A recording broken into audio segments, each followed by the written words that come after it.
Hello all, welcome to Phenology Tamil. இன்னைக்கு நம்ம இந்த வீடியோல ஒரு சேமிப்பு திட்டத்தை பத்தி தான் பார்க்க போறோம். இந்த திட்டத்தோட நேம் வந்து செல்வ மகள் சேமிப்பு திட்டம். இந்த திட்டத்தோட என்ன பெனிஃபிட்ஸ்லாம் என்னென்னது, இதை நம்ம அப்ளை பண்ணி இதில் நம்ம சேமிக்கிறதுனால நமக்கு என்னென்ன பலன்லாம் உண்டு அப்படின்றத பற்றியும், இது யாரெல்லாம் இந்த திட்டத்தில் பங்கெடுக்கலாம் அப்படின்றத பற்றியும், எப்படி இந்த திட்டத்தை நம்ம அப்ளை பண்ணுறது அப்படின்றத பற்றியும் இந்த வீடியோவில் நல்லா ப்ரீஃபாக எக்ஸ்பிளைன் பண்ண போகிறோம். ஸோ மறக்காமல் வீடியோவை ஸ்கிப் பண்ணாமல் பாருங்கள். வாங்க வீடியோக்குள்ளே போகலாம். இந்த செல்வ மகள் சேமிப்பு திட்டம் வந்து கவர்மெண்ட் தான் கொண்டு வந்திருக்காங்க இந்த திட்டத்தை.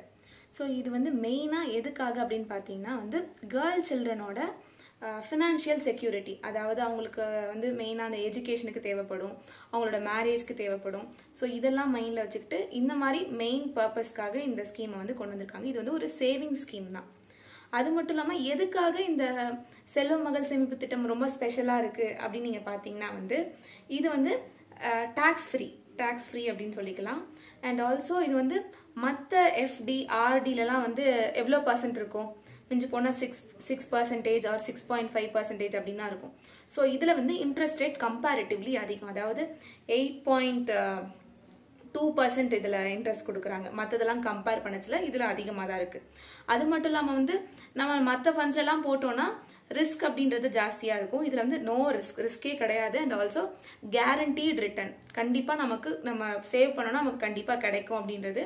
அண்ட் ஆல்சோ லாங் டேர்ம் அப்படின்றதுக்கு இது பெஸ்ட் அப்படின்னு சொல்லலாம். த மெயின் திங் வந்து என்னன்னா இது வந்து ஒன்லி ஃபார் கேர்ள் சில்ட்ரன், ஓகேவா, கேர்ள் சில்ட்ரனுக்கு மட்டும்தான். ஸோ இது வந்து ஃபேமஸாக இந்தியாவில் என்னன்னு சொல்லுவாங்கன்னா வந்து சுகன்யா சம்ருதி யோஜனா ஸ்கீம் அப்படின்னு நம்ம ஃபேமஸாக சொல்லுவாங்க. இது வந்து நம்ம வந்து செல்வ மகள் சேமிப்பு திட்டம் அப்படின்னு நம்ம சொல்கிறோம். இந்த செல்வ மகள் சேமிப்பு திட்டத்தை ஒரு பெண் குழந்தைக்கு யாரெல்லாம் ஓப்பன் பண்ணி கொடுக்கலாம் அப்படின்னு பார்த்தீங்கன்னா அவங்களோட பேரண்ட்ஸ் அல்லது அவங்களுக்கு லீகல் கார்டியன் தான் இருப்பாங்கல்ல, அவங்க மட்டும் தான் ஓப்பன் பண்ணி தர முடியும். இது ரெண்டுத்துல யாராவது ஒருத்தர் அவங்களுக்கு ஓப்பன் பண்ணி தரலாம். அண்ட் ஏஜ் லிமிட்னு பார்த்தீங்கன்னா அவங்களுக்கு வந்து 10 வயசு முடியறதுக்கு முன்னாடியே இந்த அக்கௌண்ட்டை அவங்களுக்கு ஓப்பன் பண்ணி கொடுத்துடணும், அதுதான் ஒன்று. அண்ட் தேர்ட் என்னன்னு பார்த்தீங்கன்னா வந்து ஒரு கேர்ள் சைல்டுக்கு வந்து ஒரு அக்கௌண்ட் தான் ஓப்பன் பண்ண முடியும். ஸோ அண்ட் ஆல்சோ ஒரு ஃபேமிலியில் ஒரு குடும்பத்தில் மொத்தமே 2 அக்கௌண்ட் மட்டும்தான் எலிஜிபிள். அப்படி பார்த்தீங்கன்னா 2 பெண் குழந்தைகள் இருந்தால் 2 பெண் குழந்தைங்களுக்கு நீங்கள் இந்த செல்வ மகள் சேமிப்பு திட்டத்தை நீங்கள் யூஸ் பண்ணிக்கலாம்.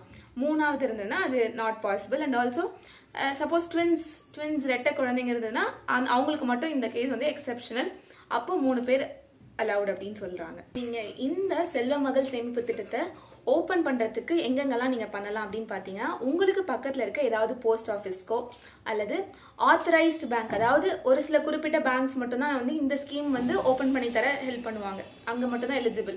ஸோ அந்த மாதிரி பேங்க் பார்த்து போகலாம். ஸோ போய் நீங்கள் என்னெல்லாம் பண்ணணும் அப்படின்னு பார்த்தீங்கன்னா வந்து முதல்ல வந்து நீங்கள் இந்த செல்வ மகள் சேமிப்பு திட்டத்துக்கான அப்ளிகேஷன் ஃபார்ம் வாங்கி அதை ஃபில் பண்ணி கொடுக்கணும். அது கூட நீங்கள் என்னெல்லாம் அட்டாச் பண்ண வேண்டியது இருக்குன்னு பார்த்தீங்கன்னா பெண் குழந்தையோட பர்த் சர்டிஃபிகேட், ஒரு ஐடி ப்ரூஃப், அப்புறம் அதை ஓப்பன் பண்ணி கொடுக்கக்கூடிய பேரண்ட்ஸோட அட்ரஸ் ப்ரூஃப், ஓகேவா, இது மட்டும் தான் இதோட கொடுக்க வேண்டியது. அண்ட் ஆல்சோ இதில் வந்து இது வந்து ஒரு சேவிங் ஸ்கீம். ஸோ அப்படின்னு பார்த்தீங்கன்னா நம்ம தான் மந்த்லி இயர்லி நம்ம தான் பணம் போடணும். இன்ட்ரெஸ்ட் ரேட் மட்டும் கொஞ்சம் அதிகமாக கிடைக்கும், கரெக்டாக.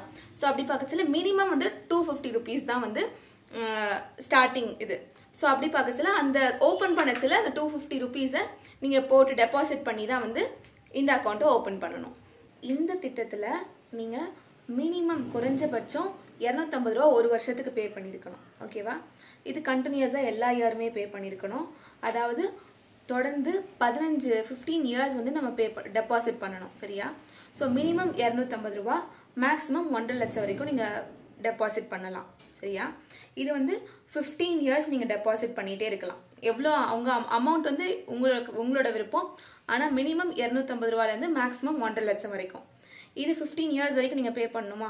ஆனால் வந்து உங்களோட முதிர்வு தொகை, அதாவது மெச்சூரிட்டி வேல்யூ வந்து என்னைக்கு வரும்னா நீங்கள் ஓப்பன் பண்ண டேட்லேருந்து 21 வருஷம் கழிச்சு கிடைக்கும் உங்களோட முதிர்வு தொகை அப்படின்றது, சரியா. பே பண்ணுறது நீங்கள் 15 இயர்ஸ் நீங்கள் பே பண்ணிக்கலாம். ஒன்ஸ் நீங்கள் முடிச்சதுக்கப்புறம் எப்போ நீங்கள் இந்த பணத்தை வித்ட்ரா பண்ணலாம், எப்போ நீங்கள் எடுத்துக்கலாம் அப்படின்னு பார்த்தீங்கன்னா முதல்ல வந்து உங்களுக்கு ரொம்ப தேவை அப்படின்னா நீங்கள் வந்து அதில் வந்து 50% வந்து அந்த கேர்ள் சைல்டோட ஹையர் எஜுகேஷனுக்காக எடுத்துக்கலாம். அதாவது அந்த கேர்ளுக்கு வந்து 18 வயசு முடிஞ்சிருக்கணும். ஸோ நீங்கள் அப்போ வந்து சதவீதம் வந்து நீங்கள் அதுலேருந்து எடுத்துக்கலாம். 100% முழுசாக நீங்கள் எப்போ எடுக்கலாம்னு பார்த்தீங்கன்னா வந்து நீங்கள் ஓப்பன் பண்ணி 21 வருஷம் கழிச்சு தான் நீங்கள் அதை முழுசாக எடுத்துக்க முடியும். ஆர்எல்ஸ் அந்த கேர்ளுக்கு மேரேஜ் அப்படின்னு வந்ததுன்னா அப்பயும் நீங்கள் முழு தொகையை நீங்கள் எடுத்துக்கலாம். சரி, நீங்கள் உங்கள் கன்வீனியன்ட்டுக்கு ஏற்றபடி எப்போ 21 இயர்ஸ் ஃபஸ்ட்டு முடியுதா இல்லை மேரேஜ் ஃபஸ்ட்டு வருதா அப்படின்றத பார்த்து உங்களுக்கு எது ஏர்லியாக இருக்குதோ எது விரைவில் நடக்குதோ அதை நீங்கள் முதல்ல சூஸ் பண்ணி நீங்கள் அந்த ஆப்ஷன் படி நீங்கள் மணியை வித்ட்ரா பண்ணிக்கலாம். இந்த ஸ்கீம் நம்ம எதுக்காக நம்ம ப்ரிஃபர் பண்ணுறோம் அப்படின்னு பார்த்தீங்கன்னா வந்து இந்த ஸ்கீம் ரொம்பவே செக்யூர், எந்த ஒரு ரிஸ்க்குமே கிடையாது. அண்ட் ஆல்சோ பேரண்ட்ஸ்க்கு வந்து கேர்ள் சைல்டோட ஃபியூச்சர் நினச்சி எந்த ஒரு இதுவும் பயமும் இருக்க தேவை கிடையாது. ஸோ இதில் நீங்கள் எவ்வளோ அமௌண்ட் டெபாசிட் பண்ணுறீங்களோ அதை வச்சு உங்களோட மெச்சூர்ட் வேல்யூ வரும். நான் அதையும் உங்களுக்கு அந்த டேப்லர் காலத்தோட நான் சொல்கிறேன்.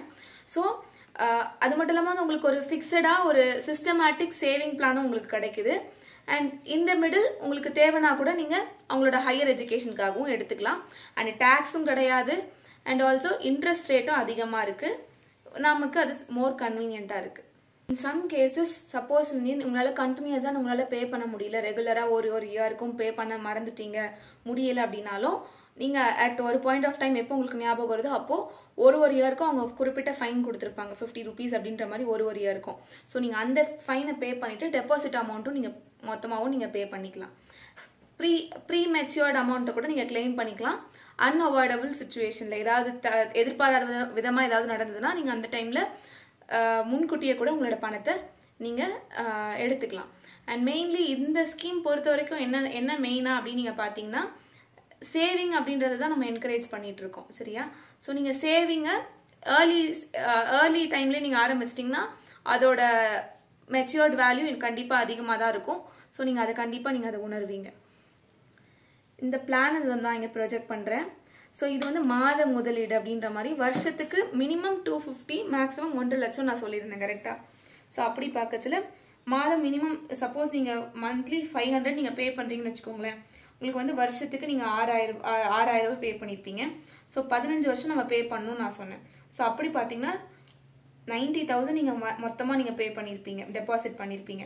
இந்த டெபாசிட் பண்ணது 21 வருஷம் கழிச்சு உங்களுக்கு எவ்வளோவா கிடைக்கும்னு பார்த்தீங்கன்னா 1,83,000 கிடைக்குது. ஸோ அதே மாதிரி தான் ஒரு செக்மெண்ட்லேயும் கொடுத்துருக்காங்க. சப்போஸ் நீங்கள் 1000 ரூபா அப்படின்னு கணக்கு வச்சிங்கன்னா 1,80,000 நீங்கள் பே பண்ணியிருப்பீங்க. அப்போ உங்களுக்கு 5,54,000 கிடைக்குது. இதே 2,000 ரூபா மாதம் நீங்கள் இயர்லின்னு பே பண்ணுறதை விட மொத்தமாக வருஷத்துக்கு மொத்தமாக நீங்கள் எடுத்து வைக்கிறது கஷ்டமாக இருக்கும். ஸோ நீங்கள் அப்போ மாதம் அப்படி பே பண்ணுறது உங்களுக்கு கொஞ்சம் ஈஸியாக இருக்கும். கேர்ளுக்காக நம்ம சேர்த்து வைக்கிறோம்னு சொல்லிட்டு. ஸோ அப்போது 5,000 நீங்கள் எடுத்து பே பண்ணிங்கன்னா 99 lakh நீங்கள் பே பண்ணியிருப்பீங்க. அப்போ உங்களுக்கு 27 lakh, அரௌண்ட் 28 lakh வரைக்கும் உங்களுக்கு மெச்சூர்ட் வேல்யூ முதிர்வு தொகையாக வருது. இதே வந்து 7,000 பண்ணியிருந்தீங்கன்னா 12 லட்சம் நீங்கள் டெபாசிட் பண்ணியிருப்பீங்க. உங்களுக்கு முதிர்வு தொகை வந்து 38,82,000 வருது உங்களுக்கு. அதே மாதிரி 10,000 மாதம் கட்டியிருந்தீங்கன்னா 18 லட்சம் கட்டியிருப்பீங்க அந்த மொத்தம் 15 வருஷத்தில். அப்போ உங்களுக்கு முதிர்வு தொகையை 55,46,000 சில்லறை அப்படி வருது. ஸோ இந்த மாதிரி நம்மளோட கெப்பாசிட்டிக்கு எது உங்களுக்கு கன்வீனியண்ட்டாக இருக்கோ நீங்கள் அதை வந்து நீங்கள் சூஸ் பண்ணி அந்த பிளானை நீங்கள் இது பண்ணி நீங்கள் அதுக்கேற்றபடியே நீங்கள் டெபாசிட் எவ்ரி மந்த் நீங்கள் பண்ணுறது நல்லது. இயர்லி அவங்க சொல்லியிருக்காங்க, இயர்லி மினிமம் 250, மேக்ஸிமம் 1.5 லட்சம் சொல்லியிருக்காங்க. ஸோ மேக்ஸிமம் இது வந்து டேக்ஸும் கிடையாது, நிறைய பெனிஃபிட்ஸ் இருக்குது, ஹை ரேட் இன்ட்ரெஸ்ட் இருக்குது. ஸோ அதனால் நீங்கள் மற்றதில் சேவ் பண்ணுறதுக்கு பதிலாக இதிலே கூட நீங்கள் சேவ் பண்ணிக்கலாம். என்ன 21 இயர்ஸ்க்கு இது லாக் ஆகியிருக்கும், அது மட்டும் தான் ஒரே ஒரு பிரச்சனை. ஸோ நீங்கள் கேர்ள் சைல்டுக்கு 100% அப்படின்னு நினச்சிங்கன்னா நீங்கள் தாராளமாக நீங்கள் இந்த பிளானை ப்ரொசீட் பண்ணலாம். அண்ட் ஆல்சோ இயர்லி சேவிங் வந்து நமக்கு எப்போவுமே பெஸ்ட்டை தான் கொடுக்கும். இந்த வீடியோவில் உங்களுக்கு ஏதாவது டவுட்ஸ் இருந்தால் கமெண்ட்ஸில் சொல்லுங்கள். ஃபார் மோர் வீடியோஸ் சேனலில் இருக்க பிளேலிஸ்ட்டை செக் பண்ணிக்கோங்க. தேங்க்ஸ் ஃபார் வாட்சிங்.